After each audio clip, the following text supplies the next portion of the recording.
All right. Hey, when communication breaks down, it never works out, right? If you ever have a situation where communication kind of breaks down, it never ends up right. In about 2006, AT&T released a series of commercials that gave a really good illustration of this idea. That when communication stops or breaks down, it actually doesn't work out. So check these out. Hello, Mr. McDermott. Call me Jim. You'll be my son-in-law in a few weeks. Okay, Jim. Actually, I hope you can think of me as a buddy. Sounds good, Jim. Jimbo, Jimmy Boy, the Jimster, Jimmy Crack Cohen, and I don't care.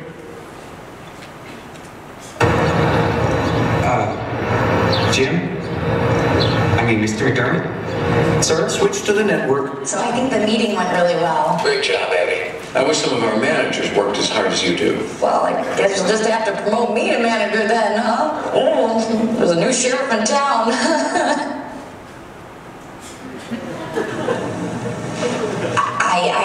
I understand that I have to work my way up, though. Switch to the network with the fewest dropped calls. Now? Honey, I was gonna wait until you got home, but I can't. What is it?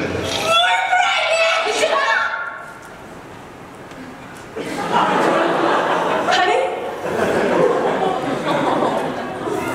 Oh, you're speechless, right? Wow. Way to step up there, Rick. Okay, I need 50 pounds of roast beef. Sorry, Pat. We're all out. No, don't give me that. What, did your wife wolf it down for breakfast?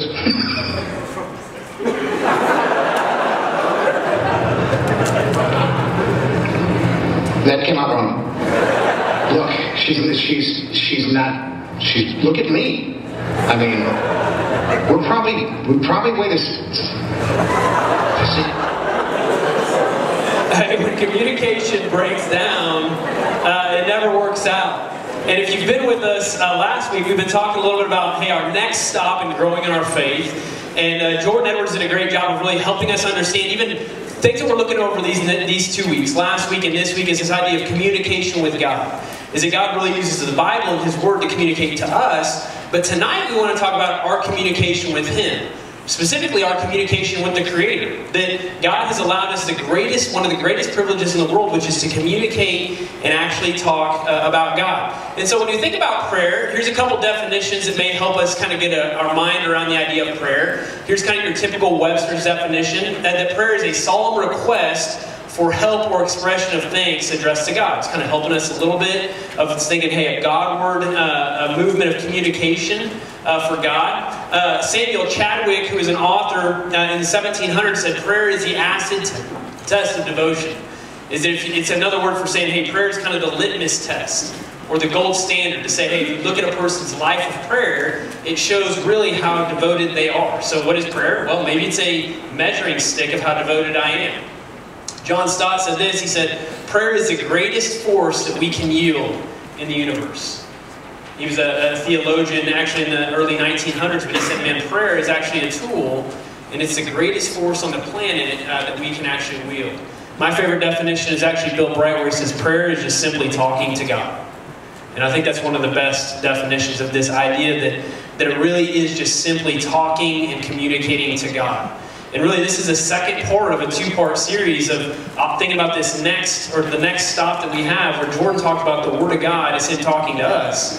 Well, tonight we want to talk a little bit about our communication with Him. And we want to look at three things tonight. We want to look at three realities about prayer, and then we're going to hit on a couple next steps for us. What are three realities when we think about communicating with the Creator who made us? Kind of a crazy thought, right? That we can actually talk to Him and we can interact with Him. And the first one is that prayer is a costly privilege. If you've got a handout there on your chair, you can kind of follow along with us. But that prayer is actually a very costly privilege that we get to engage with. Is that it's a costly privilege. Isaiah 59:2, I think, is a great verse. It says, but your iniquities have separated you from your God. your sins have hidden his face from you. And then this part here, it says, so that he will not hear. You know, I think there's a misconception today that God hears and is attentive to every single prayer from every single human being. And the question kind of comes up to say, well, what does this verse mean when it says that our iniquities have separated us from God and that our sins have hidden his face from him? Is what we actually find out as we study the Bible is that because of our natural sin that occurred first when we were in our mother's womb, we actually are separated from God. It says that according to our sin, he actually can't hear us. In the Old Testament, they would actually have a thing called the temple.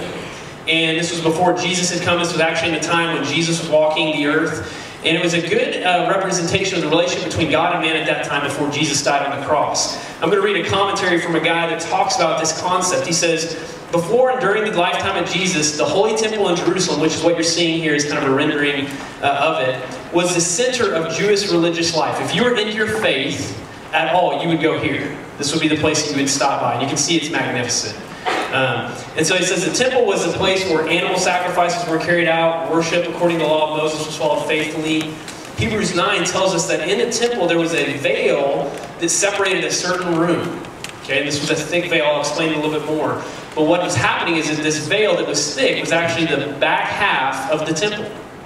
And it says the earthly dwelling place of God's presence. And what's interesting is there was some sort of manifestation of God's presence in this back room behind this veil. It said from the rest of the temple where men dwelt. It said this signified that man was separated from God by sin. Isaiah 59:2, which we just looked at, said only one guy, the high priest, was permitted to pass beyond this veil once each year to enter into God's presence for all of Israel and to make atonement or payment for their sins. It says, but it is safe to assume that this veil was somewhere near 60 feet high, and early tradition says that the veil was about 4 inches thick. And they said that the Bible doesn't necessarily confirm or deny that thickness. It says the size and the thickness of the veil makes the event occurring at the moment of Jesus' death on the cross so much more monumentous. Okay? And so again, picture this in your mind, is that this represented the relationship between God and man before Jesus' death on the cross. Is if somebody was religious and wanted to see God, they would go to this temple, and then once a year, a high priest, who was the most adhered to God, the most righteous person, would actually walk in, and he would make sacrifices to God for people so that people's sins could be atoned for. And there was no real communication between God and the individual person. Now, if you fast forward to Jesus' death on the cross in Matthew 27, follow along with me here. It says, and when Jesus has cried out again in a loud voice, he gave up his spirit. This is Jesus' last moments on the cross. When he came, he stepped on the earth to die for our sin. It says, and at that moment, the curtain of the temple was torn in two from top to bottom. Is that what it was? What was happening at that moment is there was a kind of miraculous thing that happened in the temple in Jerusalem. Is this 4-inch thick curtain that separated God from man and really knowing him was ripped in two. And so Jesus actually purchased the ability for all of humans to interact with him with his own blood. Is that he did no longer want this veil there between God and man. Hebrews 4:16 is a great verse in the New Testament where it says, let us then approach God's throne of grace, talking about in prayer, with confidence, so that we may receive mercy and find grace to help us in our time of need. Is it no longer does there have to be an atonement or a sacrifice for man to interact with God? Is that Jesus accomplished it in one moment and ripped that veil that separated God from man, which was a representation of the spiritual condition, and we can now approach God in prayer with confidence. Kind of a crazy thought. 1 John builds off this more. It says, and this is a testimony God has given us eternal life, and that this life is in his Son. He ripped the veil. Whoever has the Son has this life. Whoever does not have the Son of God does not have life. And then here's the Apostle John who's writing this letter. He says this. He goes, hey, I write these things to you who believe in the name of the Son of God, that you may know that you have eternal life. And he says, this is the confidence we have in approaching God. And he says, the veil's been torn. Is it because of Jesus on my behalf tore the veil, that if we ask anything according to his will, he hears us? And if we know that he hears us, whatever we ask, we know what that we have, what we have asked of him. Kind of a crazy contrast. Is that God was never obligated to hear our prayers. He could if he wants to. It's kind of a complicated reality. It's like the question is, does God hear the prayers of those who don't believe in him? Well, the answer is kind of yes and no. Yes, if he shows mercy and desires to. But no, he's not obligated because of the separation of sin between God and him because of his holiness. But if a person believes in the life, death, and resurrection of Jesus, that veil has been torn from them figuratively. And not only does God hear them, God is obligated by the death of Jesus to listen to their prayers and in some way to respond to those prayers, according to 1 John 5:11, which is an amazing thing, is that God secured the prayers of us, is that we can now pray to God. We can now communicate, with the Creator. And, the natural response to this is, man, I no longer see prayer as just a duty, or I no longer see it as something I feel guilty that I should probably do, or this hollow thing that I just kind of repeat and I don't really think about, but I now see it as a privilege. Like the higher the person, or the more important the person, the more I see that communication as a privilege. Let me use an illustration here.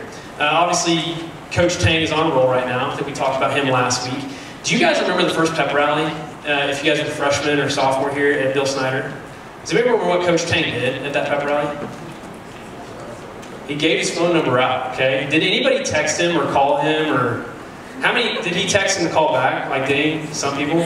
Okay, I've got a video here of one of you. Caleb, where you at?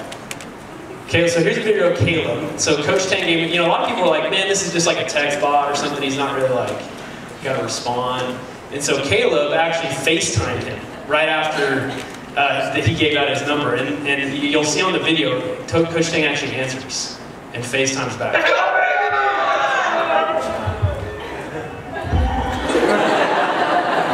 So Caleb's obviously juiced, about it. Caleb, I'm guessing you don't get that juice when you FaceTime your roommate. No, right? And you saw it as a privilege, right? It was a special occasion. It's like, man, as we think about the ability that Coach Tang was just like, hey, I'm going to give my number out, communicate with me.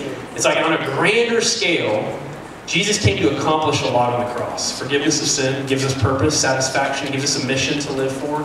But one of the things he secured on the cross and ripping that veil and the separation between God and man was our ability to communicate with him.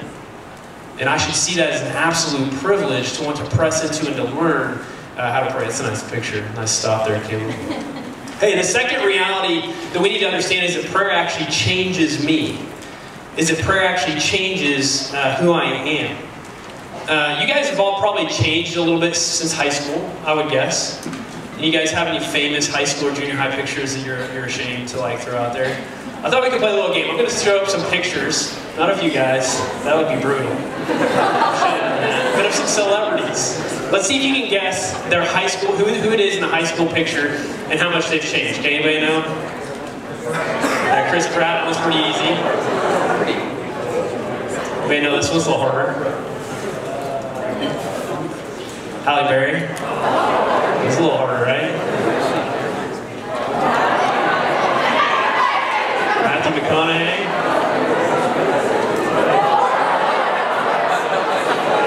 Will Ferrell. Yeah, he really changed that. Hey, your boy Denzel. This was hard. J-Lo.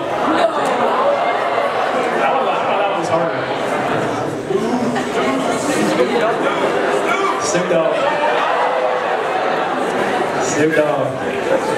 The reality is that God intends prayer to change us. It's one of the designs of prayer. You guys are going to change, right? It's part of human nature to grow, to develop, to transform. It's just who we are. Like you saw those pictures, as people look drastically different, there's still some resemblance, but we're going to change. But God has given us prayer as a gift to communicate and connect with Him and watch it begin to change who we are. Probably never really thought about that before, right? It's like, well, it's kind of this thing I probably should do. I probably should talk to God. But what we don't realize is that prayer is very transformational. Because God uses prayer on a kind of a supernatural way to begin to transform us more into the image of Jesus Christ. Is the more consistent I am and the more I press into prayer, even if it's just short little prayers, God uses prayers to really change my heart and to change my thinking so that I become more like Jesus. So let me give you a couple examples. If I'm unsure about certain things, so I'm uncertain about the future, look at what God says in James 1. He says, if any of you lacks wisdom, you should ask God. You guys ever been in a place in your life where you lacked wisdom? You're like, I don't know what the best thing to do in this situation is. And how many of our first default thought is to say, hey, I'm going to go get some time and I'm going to talk to God about this. And I'm going to ask Him for wisdom. Now, if His Word is absolutely true, like Jordan talked about last week, this is a promise. And God has never broken a promise. And he says, hey, if you lack wisdom and you're uncertain about something, go ask God, seek him in his word, and pray about it. And what's it say? He says he gives generously to all without finding fault, and it will be given to him or her. And what I begin to learn through there, if I'm disciplined and I will press into prayer, is I begin to trust and realize that God is all wise as I seek him. And I begin to realize that I can go to him. And he's going to reveal things to me. And so I'm learning things about God, and guess what that's doing to me is that's beginning to change me to behave more like Jesus did. What about anxiety? Look at what God says in his word about anxiety and prayer. He says, hey, don't be anxious about anything, but in everything by prayer and petition. 2 different words for prayer. He says, with thanksgiving, present your requests to God, and the peace of God, here's the promise, which transcends or surpasses all understanding, will actually guard your heart, which is your emotions, and your mind, which is your intellect, in Christ Jesus. If you're a follower of Christ, you've repented and you believed that that veil has been torn between you and God because of what Christ has done on your behalf. Here's a promise. It says, as I wrestle with anxiety, which everybody does on some different levels, is that if I'll take it before God through prayer and petition consistently with thanksgiving, I present those to God, there's a peace of God that will begin to transform my mind. Is that God wants me to take my anxieties to him because he wants me to learn to trust him. Because in a lot of ways, and not every single scenario, but in a lot of ways, anxiety is about being in control and being able to understand the outcome and being able to deal with fear. But what if I press into anxiety and say, hey God, you're actually in control and I trust you. That peace of God that comes from Jesus begins to dwell in me and I begin to trust him more and more. 1 Peter 5:7 says, cast all your anxiety on him in prayer because he cares for you. A lot of times we're tempted to take that anxiety and just keep it to ourselves. And he's saying, man, if I'll commit to actually verbalizing that, to casting it, you kind of visualize just physically throwing my anxiety on Jesus. And watch him begin to learn and teach me and transform me to actually trust him. What about loneliness? This is Psalm 73. David, who is actually on the run and trying to find different places. He was pretty lonely. His life was in danger. And he was facing some loneliness. Look at what it says this is David's actual prayer. He says, and he's talking to God, he says, whom have I in heaven but you? And earth has nothing I desire besides you. My flesh and my heart may fail, but God is the strength of my heart and my portion forever. What David is doing here is he's praying truth into his life. He's changing his thinking and he's changing his heart. Is it because David was willing to say, hey, I'm going to press into God and pray and let him change me? He was realizing that, hey, I'm actually not lonely. Because he says, who do I have in heaven but you, God? You're my creator. You're the one who made me. You're the one who knows me the most deeply. He says, earth has nothing I desire besides you. Even though my heart and my flesh may fail, you're my strength and you are my portion forever. Even if you flip it to success, David still would pray something similar when he was at the height of his success. Is that a lot of times people may achieve all their dreams and success, but realize actually there's a lot of emptiness there. And what he says is, where do I run to in those moments? Do I run to prayer and trust that God's going to transform me to realize, hey, these things that the world tells me will give me purpose, satisfaction, fulfillment. Actually, it's not. It's Christ. And if I'm disciplined to run to God in prayer and talk to him about those things and confess those things to him, he's going to begin to work through it. What about fighting sin? This is actually David again in Psalm 51, actually after he committed adultery with Bathsheba and then murdered her husband, right? Probably none of us have been in quite that deep of sin. But maybe we've been in some deep sin before, and you look at David's heart, and what David does in that moment when he realizes his sin and begins to confess and repent is he goes and he prays. And what does God do through that? Because what we normally want to do is we want to dismiss our sin, we want to hide our sin. But David says, God, I'm willing to talk to you about it. And so he prays to God. He says, hey, God, wash away all my iniquity, which is another word for sin. He says, cleanse me from my sin, for I know my transgressions and my sin is always before me. And look at even his perspective on it. Like, he's hurt a lot of people, and he has a lot of consequences personally because of it, but he says, against you and you alone have I sinned, and I've done what's evil in your sight. So he's verbalizing what's true about that situation, and God's molding him and making him more into the image of Jesus as a result of it. And he says that you're proved right when you speak and justified when you judge. In verse 10 he says, Lord, and then you see God changing his heart here. He says, create me a pure heart, God. I want to walk in holiness. I want to separate from sin. I want to live an obedient life to you and renew a steadfast spirit within me. And then trusting God. You know, right before Jesus went on the cross, he prayed one simple prayer. Is that he was getting ready to go to the cross, and he prayed a simple prayer, and he says, God, yet not my will, but yours be done. And there may be a situation you're in where you're like, man, I don't know if I can trust God with this thing or this area. I don't know if I can step into this in faith. And I think Jesus modeled a great prayer here as he says, hey, at the end of the day, and this is a dangerous but also a really healthy prayer. He says, God, not my will, but yours be done. Is that, hey, I don't have the strength to step into this. I don't know if I have the faith that you're going to meet me there, but Lord, not my will, but yours be done. And you see that we begin to pray, and we begin to pray more, and God begins to transform who we really are. You know, another reality about prayer is that us praying to God is us really interacting with God.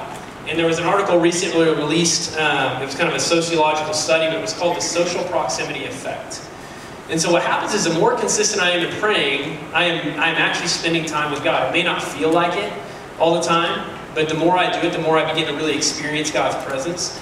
And so in the social proximity effect, let me read it to you. It's kind of a study. But he says here, he says, you'll mirror the habits of people you spend the most time with. That's kind of his thesis about the social proximity. So as I'm around people and close to them, whoever I'm around and I'm spending time with begins to rub off on me, and it affects me. It's kind of the same concept of you're the sum total of the 5 people that you spend the most time with. Kind of similar idea. So listen to what this guy says. He goes, look at your everyday habits. What do you do in the morning after you've showered and had breakfast? How do you behave at work? What do you like to do on the weekend? Where did all these things come from? More than likely, they came from someone you met along the way who influenced you in one way or another. It could be a joke you picked up from a friend or a habit you inherited from your boss. It could be your relationship to money that came from your parents or a hobby that came from your significant other. It doesn't take long for the proximity effect to start working its way into your behavior.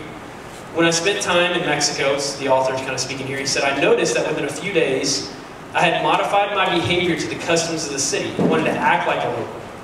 They don't queue or wait in line, so I fought for a spot to check out at the grocery store, something I wouldn't do at home.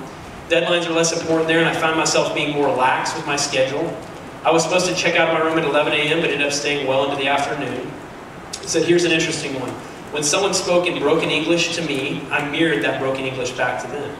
I knew proper English, I just didn't use it because they did. My reaction was automatic. He said, I even started to pick up their accent. Some of you guys have probably felt some of that before. And the more time we spend in God's presence in prayer, even if it's just a couple minutes, what happens is a proximity effect. Is that God's desires start becoming my desires. God's passions start becoming my passions.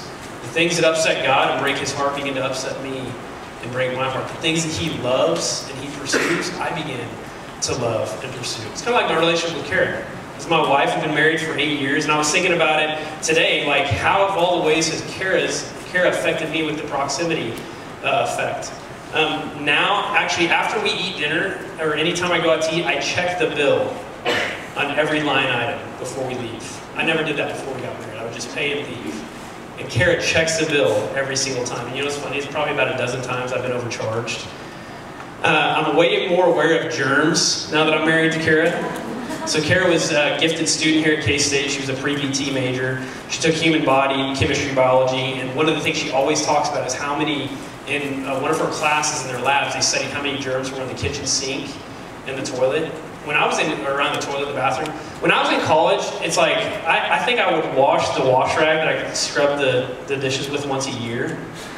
And like, you know, the little scrubber deal, like I would maybe change that out every 6 months. Fellas, you guys, I mean, it's clean. Like, you're using soap, right? You're rinsing it. And, you know, one time I like dropped into the sink and it like hit the hole that everything goes down and Kara was like, throw it away. What? She's like, there's more germs in there than the toilet, so like, throw it away. And then, so now I'm like I see if like one of our kids drops in, I'm like, yep, we're done, we're throwing it away. Like she has worn off on me. I've realized how much money can be saved by shopping off-brand and comparing prices. I was just a shopping idiot in college. I just, whatever was there and available, and I'd spend about twice as much. I've been challenged to be more tough, moms especially. When I get sick or I'm tired, I turn into a pansy. And moms don't have that option, right? It's like, man, if you're sick or you're tired, the kids still need it. So just being around Kara, she's just extremely tough, and that's rubbed off on me. When I'm sick and I'm tired now, I learn how to press through. I've learned to listen and sit in moments with friends and our kids that really mean the world to them, because Kara values, you know, those type of things. Kara and I actually make very similar facial expressions to our kids together. I'm more thoughtful and kind to others. I actually communicate more thoroughly and clearly being married to her because she's such a clear, communicator. It's like, what's that proximity effect? The more you spend time with somebody, the more you begin to be like them, and their mannerisms and the things that they value. It's the same thing with God. Psalm 37:4, it says, delight yourself in the Lord, and he will give you the desires of your heart. At first glance, you're like, wait, so if I delight myself in God, he's going to give me that A in chemistry. That's not what it's talking about here. It says if you delight yourself in prayer in the Lord, he will actually infuse his desires into your heart.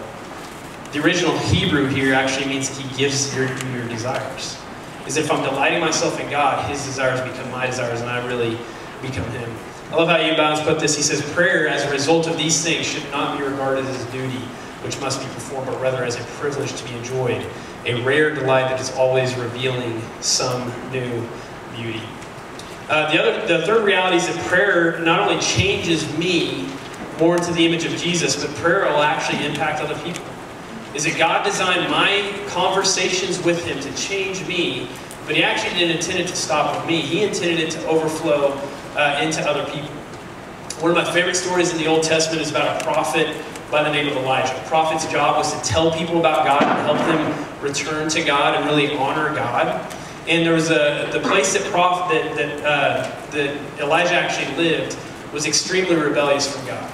They actually disregarded God. They went so far as to make human sacrifices. That's how wicked they were. And so God really decided to use Elijah, and he asked him to begin to pray.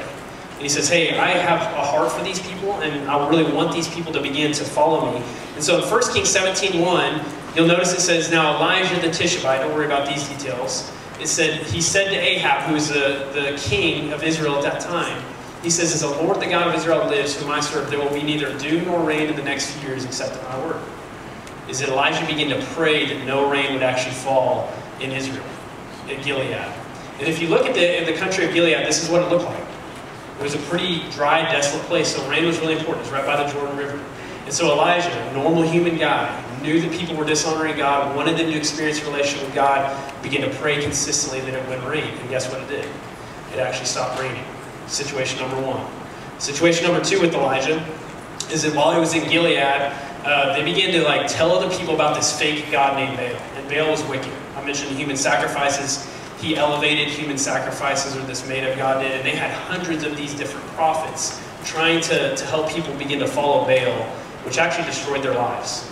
And Elijah was disgruntled by it, and God began to work in his life. And so what happened is he actually took him to a place called Mount Carmel. This is actually a modern day picture of it. And up on top of Mount Carmel, God says, okay, we're going to show who actually is the real God. And so these hundreds of prophets of Baal would gather, and they actually built these kind of sacrifice altars to fake gods, to Baal, and they look something like this. And so Elijah shows up and he says, hey, we're going to kind of have a showdown. We're going to show who the real God is in this situation. And so these prophets of Baal build their altar big, they put a bunch of wood on it, they put their animal sacrifice on it, and from morning till evening they begin to shout and pray and sing praises to their God. It got worked into such a fever pitch that these guys began to actually cut themselves, thinking that it would awaken Baal, and nothing happened. And then later that evening, Elijah kind of steps on the scene, and he's got his kind of altar that was built for God to show that God is God. And he goes, hey, why don't you bring over gallons and gallons of water? And so they start dumping water on it. He goes, hey, how about you do it again? And they dump gallons and gallons of water. And he goes, hey, how about the third time? And they dump so much that it's totally saturated. There's actually like a little moat or river around the altar. And then you kind of pick up in it in 1 Kings 18, and it says, at the time of the sacrifice, the prophet Elijah stepped forward and prayed. Said, O Lord, O God of Abraham, Isaac, and Israel, let it be known today that you are God in Israel, and that I am your servant, and have done all these things at your command. He says, answer me, O Lord, answer me, so these people will know that you, O Lord, are God, and that you're turning their hearts back again. You can tell that Elijah cares deeply for them. It says, then the fire of the Lord fell and burned up the sacrifice, the wood, the stones, and the soil, and it also licked up the water in the trench. And then notice this response. It says, when all these people saw this, they fell prostrate and cried, the Lord, he is God. The Lord, he is God. And I read stories like that, and I'm like, that's not, that's him, man. He's an Old Testament prophet.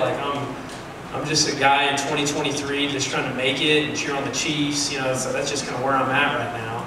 And how does this apply to me? And what's interesting is if you go to James 5:17, this is where it charges us to pray. It says Elijah was a human being, even as we are. He prayed earnestly that it would not rain, and it did not rain on the land for 3.5 years. And what James is saying here is he goes, Elijah was a living like you and me, or lady. And he just trusted God, and God transformed his heart through prayer, and then through prayer, God actually used him to impact other people. That, hundreds of those Israelites saw God's power through that and really began to pray. I was thinking even here in Kansas State how God has used prayers of students here in Kansas State in the past. About 15 years ago, there were two men in a fraternity who really began to care about their fraternity brothers. And they said, we're just going to ask God, because we love these brothers of ours so much, to allow them to experience the same joy and relationship with Christ. And so these guys committed that every morning, before school started, they would just kind of walk around the neighborhood and just pray, and that God would use their lives and in their friendship to help it. And over the next handful of years, there was a group of men of about 12 to 15 guys that really began to seek out God in that fraternity. This fraternity wasn't known as a place where God was honored. It was actually known as the complete opposite. But you just had two guys that were like Elijah that just said, God, would you use us to help our friends experience God and a relationship with you to the fullest? About 12 years ago, a group of sorority sisters began to be burdened for the spiritual state of their sisters. And their care and concern for them prompted them to get together and begin to pray that God would really allow their sorority sisters to experience the same relationship that they had. And then over the next 5 years, over 15 women began to trust and follow Christ and pursue Him. And are all over the country now, walking with God, great marriages, in love with God, in love with their husband, raising godly families, because these sorority sisters decided to say, hey, Elijah was a human just like us, and we want to pray. About 10 years ago, there was a group of men and women in the res halls, actually over in Kramer, that actually cared deeply for the other residents around them and began to meet one morning a week. They'd grab coffee, kind of catch up on life, and just begin to pray and lift up not only the Kramer complex, but the Derb as well, that God would really move in the lives of the friends they cared so deeply for. And as a result, God raised up multiple generations of men and women in those residence halls that really began to live for God and honor Him with their life. About 5 years ago, there was a girl here in Kansas State. She began to be brokenhearted about the reality of her father not knowing Jesus. And she and her sister both began to pray regularly for her dad. And then a couple years later, during COVID, while she was at home and everything was kind of on lockdown, her dad began to comprehend the gospel and really repented and believed and began to follow Jesus and is actively following Jesus now as a result of her prayers. About 3 years ago, there was an engineer here in Kansas State who sat in your guys' seat and wondered how God could use his life and his prayers to really change people around him. And so this engineer began to pray, and he began to pray big prayers that God would use him in his family, in his sphere of influence, and hopefully a crazy thought that God would use him to really impact the world. He was one of those sought-after engineers, and he actually got a great job in Kansas City. It is really advancing his career, but he actually takes trips to some of the spiritually darkest places through another engineering firm to go help them build different buildings and put in different systems. But his main reality for being there is to try to help share the gospel of Jesus and have an impact on others. I would guess that 3 years ago, he never would have guessed that would have been the path that God had him on. It's a dangerous prayer, right? To say, God, use my life. God, would you, if I begin to engage in prayer, God's not only going to transform me, but He's going to use my prayers to really impact those around me. Hey, I want to welcome up Mason Parrish to share a little bit of his story and how he's really grown to become a man who prays and really trusts God for a transformation in his life, but also the life of those around him. So get it up for Mason.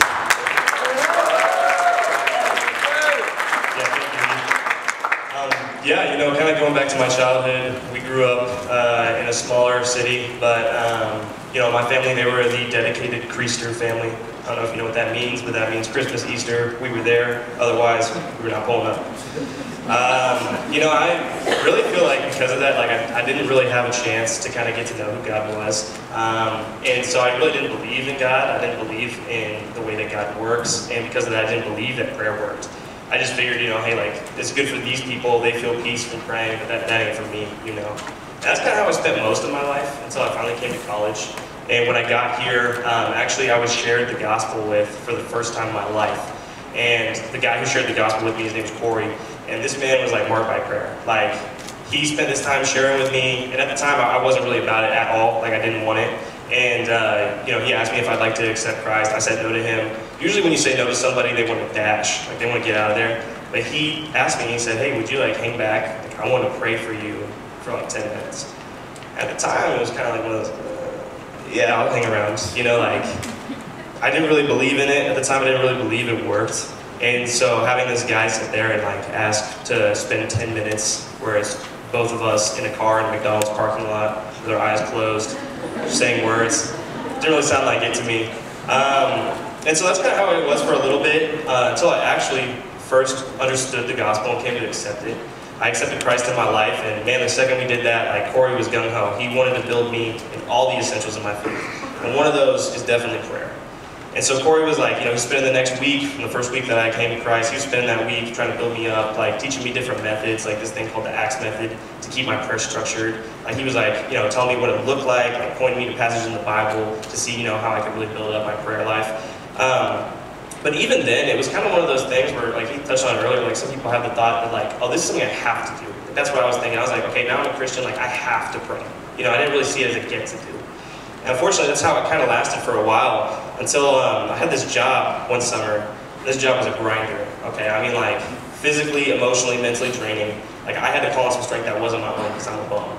And so I'm sitting there, I'm like, okay, like I'm gonna call on God in prayer. And this job was so mindless, you know, I was just kind of like flipping patties on the grill. So I just kind of had my head up and I was just, you know, really focusing in on God. And man, as I really started to pray on this job and like, you know, focus on the fact that like, okay, like God's real, like prayer's real. As I really like connected with God, I got like this perspective on where I was. I got this peace in the moment where I was like, okay, dang, like, yeah, this isn't exactly my favorite place to be right now, but like people have been here decades before me and they're gonna be here decades after me in this same role. So like how blessed am I to be in and out, you know, and get to learn a little bit about it. And yeah, you know, kind of on the job, when I had my head down, like I was praying to God, like I really got to understand the promise that God has for us. Promise that's really like exemplified in Isaiah 23:6. Or so 26:3, pardon me, where God, you know, just promises that, you know, if I keep my mind on Him, He'll keep me in perfect peace. You know, that's in prayer. I really got to feel that, you know, kind of the days seemed shorter, you know, the struggle seemed less. And as I started to pray, I really started to feel like gripped to share with my coworkers, to share the gospel with them. So then my prayer life had to do, you know, a once over, and I was like, okay, now I'm not praying for me anymore. Like now I got to learn to pray for other people. And it was kind of amazing because God really got to show me like how faithful He would be in that, and He really moved in our workplace. It was just amazing, and you know, coming back to K-State, I really wanted to make an impact for Christ. I really wanted to share the gospel, so I moved into the dorms. There, you know, that's prayer for even more people. So, you know, just kind of like really leaning on the guys that were around me, Corey being one of them, but also my roommate. You know, we'd sit down on the couch, we'd take time, set a timer, just call on men by name to God, just pray for them. It's amazing to see like how God does want to move in those men, but also just the amount of peace that He'll give to us in the moment for just calling on Him. And so, you know, it's kind of one of those things where I was like, okay, I'm doing all this praying, but like, you know, how am I really going to know if God's moving? Like, how do I really know that these prayers are being answered? And so I really want to come up with a way to track my prayers. So, you know, like I'd write them down or type them out. And this just let me like go back and be like, okay, like God did follow through on that check mark. You know, like, okay, yeah, like this is what I've been praying about a lot. Like maybe I don't need that new Ferrari. Maybe I should be focusing on this. And, you know, like obviously this is an area that like I'm not perfect in. Okay, like, you know, nobody ever, you know, as a follower of Christ, if you never really reach the top, you just continue to grow every day. And so it's one of those things that I'm really excited to continue growing in because it just means that I get to spend even more and deeper time with God. And so, yeah, you know, like on K-State, I'm excited to continue to grow in my faith, but I'm also excited to continue to grow in my prayer life specifically. So I appreciate your time. Thank you.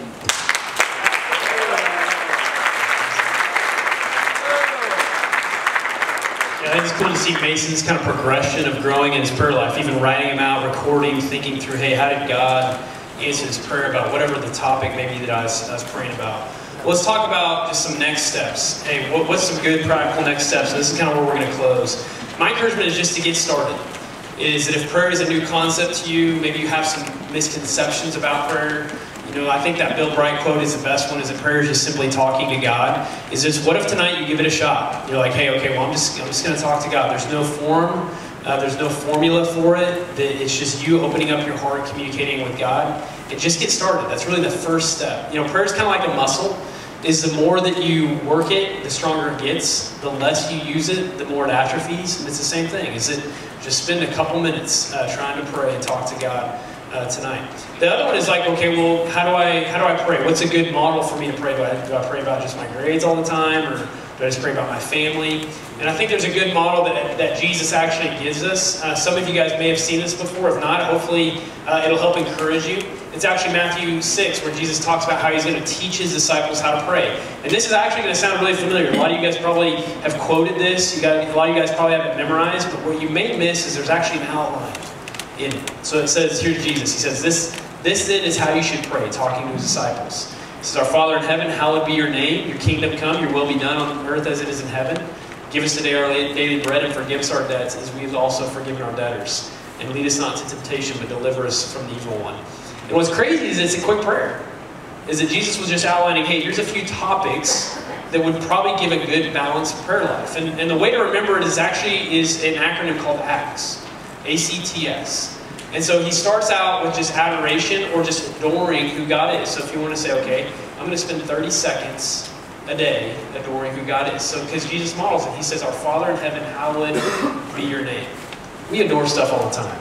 Like, right, we talk about K-State sports and how awesome it is, the basketball team, football team, you know, Patrick Mahomes and how he's just a man with his ankle busted and he still needs to do a win. Right, we have no problem adoring things, but what would it look like if I want to see my life changed to begin to adore the one who created all these things, including myself? The second one is confession. If I'm following Christ, confession doesn't forgive my sins because Jesus says that he died for sins once for all, the righteous for the unrighteous. What this does is it clears the slate on relational tension between me and God. And so again, Jesus models it. He says that forgive us our debts, forgive us our sins. There's something spiritually healthy of getting on the same page with God about my sin. And just saying, God, hey, reveal my sin, and I want to confess what it is to you, God, and help me to walk in obedience next time. T is thanksgiving. Matthew 11:25, a prayer later, Jesus says he models for them just being thankful. I thank you, Father, Lord of heaven and earth. Is that one of the most healthy things to do in your spiritual life is communicate gratitude to God. What are you thankful for? Health, warm clothes, to be able to go to college, man, a relationship with him, friends that care about him and care about me. The list goes on and on. It's interesting how when I begin to thank God for what he's done. And then last is a special request. So you see here, Jesus models, hey, praying that God's kingdom would come, that God would come back soon and other people would hear about it, that his will would be done. He prays for even his daily sustenance of food. And then in verse 13 he says, hey, lead us not into temptation, help me to walk in a way that honors you, God. And so that's where you can pray specific things for you and for other people. Now think about this. If you just set a 30-minute second timer on your Apple Watch or your phone, and what if you just spent 30 seconds adoring God for who he is, just praising him for who he is? He's mighty, he's just, he cares about us, he died for us. It's going to go like that. And then you go 30 seconds of just confessing any sin that you committed that really offended God or hurt God, and you confess it to get it off your chest. And then you spend 30 seconds thanking God for what he's done, and then you spend another 30 seconds with special request. That's just a couple minutes. But what I'd encourage is just try doing it for a couple days. And if you can, maybe grow that a little bit more, and you'll see how God really grows that. Number 3 is focus on the position of your heart and not your body. Focus on the position of your heart. You don't have to pray with your eyes closed. You don't have to hold your hands together. Is that God is actually more concerned about the position of your heart and not your body. In Matthew 6, he actually addresses. He says that when you pray, don't be like the hypocrites, for they love to pray standing in the synagogues and on the street corners to be seen by others. He says, truly I tell you, they've received their reward in full. But he says, when you pray, go into your room, close the door, and pray to your Father who is unseen. Then your Father who sees what is done in secret will reward you. And when you pray, do not keep on babbling like the pagans or those who don't know God, for they think they will be heard because of their many words. Do not be like them, for your Father knows what you need before you ask him. What he's saying here is just be genuine. Don't just be hollow. Don't just go through the motions. And what I would say is do whatever is going to help you do this. So for me, the way that I pray is I actually walk with my eyes open, so I don't run into anything, and I pray out loud in my neighborhood. Why do I do that? Because if I sit down, I'm going to cash out in 5 seconds. Or I'm going to think about that text message. Or I'm going to think about my to-do list. And what helps me is I leave all that alone, and I'll walk out my street, I'll walk up the hill, and I'll start talking to God. And it's not like there's a bunch of people around. They probably think that's crazy. Usually people are asleep or they're not awake at that point. But it just helps me to engage with God. Another way that I do it, I think basic mission is actually I'll write out my prayers. It helps me focus. Is it to me to write out my prayers? That's a perfectly normal and acceptable way to talk to God. Is to write out your prayers. So whatever form or posture is going to help you connect with God, go for it. It will be the most helpful for you. Plan a time to stretch yourself. Are you going to do it in the morning? You can do it at night before bed. Sometimes they call it a lock and key method. Is that I can't do a certain activity until I've done another one. So it's kind of my key. You guys have probably heard this in some of the leadership, gurus talk about it. It's like I can't, catch an episode on Netflix until I work out or something like that. It's like, why don't you try applying the same thing to your prayer life? It's like, hey, I'm not going to go grab breakfast until I do 30 seconds of each of the Acts prayer methods, just to get to know God more, to grow my heart for Him, more. And then I would say stretch yourself. Some of you guys in here may be like, hey, I'm already carved out 30 minutes to pray. Why don't you stretch yourself a little bit more with the Acts method? And what if you try 5 minutes for each one of those categories? And even on the last one, what if you break it up into actually not just 4 categories, but 5 or 6 categories? Pray for yourself, pray for others for 5 minutes. That's 30 minutes prayer. Just stretch yourself a little bit more and grow your heart for prayer. And then lastly, just do it with a friend. One of the best ways for me to grow in my prayer life is to pray with somebody else. Jesus actually encourages this. And so pray with somebody, and I think me hearing their heart for God and their communication with God grows my heart for God and my communication with God as well. So not hard steps, not complicated steps, but you'll be amazed if you just carve out a little bit of time to really begin to talk to God throughout your day, how it really will change both yourself, but also people around you. Hey, we're going to have a couple discussion questions, and so what stuck out to you guys tonight from the 3 realities of prayer? And then what is one step you want to take to make this week to grow in your prayer life? And then we'll come up and close it down. So talk about that with the people around you.